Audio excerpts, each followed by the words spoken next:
As I watched the drama unfold at the Estadio de Luz, I couldn't help but feel that what should have been remembered as a night of football brilliance quickly turned into something far darker. We had just witnessed an incredible moment, Vinicius Jr. scoring a stunning goal to give Real Madrid a 1-0 victory over Benfica in the first leg of their Champions League knockout playoff. It should have been a celebration of talent, of passion, of everything that makes football beautiful. Instead, it became another painful chapter in a story that feels all too familiar. Shortly after that breathtaking goal, the match was halted for 10 minutes. Vinicius approached referee François Letexier and reported alleged racist abuse from Benfica's Gianluca Prestiani. I watched as he and his teammates made the decision to temporarily leave the pitch. The stadium atmosphere shifted instantly. What had been electric became tense, uncomfortable, and deeply unsettling. For me, hearing that Vinicius had once again been subjected to alleged racist abuse was heartbreaking but sadly not shocking. Throughout his career, he has faced numerous incidents of racism. After the match, he took to Instagram and wrote, "Racists are, above all, cowards." That line stuck with me.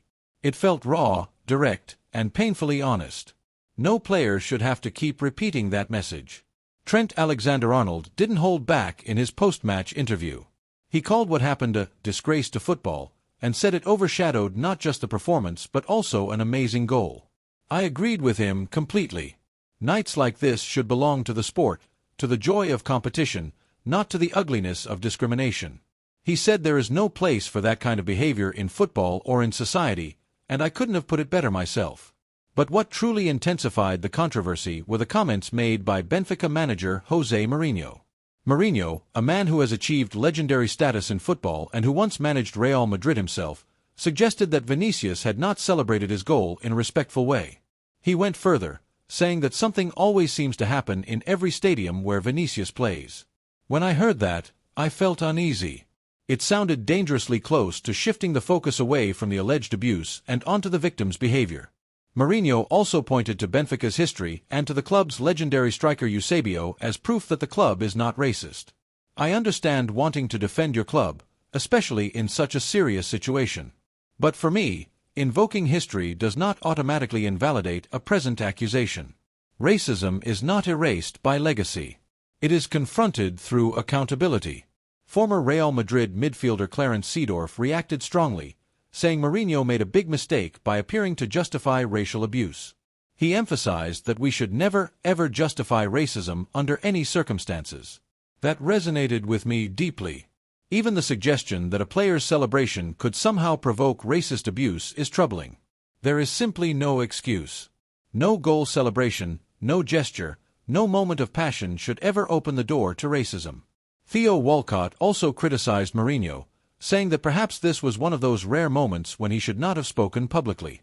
I found myself nodding in agreement. In emotionally charged situations like this, words carry enormous weight. Leaders, especially those with Mourinho's stature, have a responsibility to be careful, measured, and unequivocal when addressing racism. As the story developed, Kylian Mbappé added his voice, calling for Prestiani to no longer be allowed to play in the Champions League if the allegations are proven. He made it clear that in such serious matters, we cannot speak vaguely. We must be direct. I admired that clarity. According to Mbappé, Europe's top competition cannot tolerate behavior that undermines its values. He left the matter in the hands of UEFA but urged decisive action. Thierry Henry's reflection struck me on a personal level. He spoke about his own experiences with racist abuse during his playing career and how lonely it can feel when it becomes your word against someone else's. He pointed out that Prestiani was seen covering his mouth with his shirt while speaking, a detail that, to many, appeared suspicious. Henry's words carried the weight of lived experience.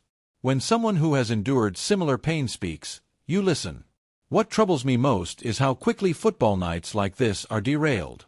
A brilliant goal, a hard-fought victory, a Champions League clash between two historic clubs, and yet what dominates the headlines is another racism allegation. It's exhausting. It's painful. And it makes me wonder how many times players like Vinicius have to endure this before real, lasting change takes hold.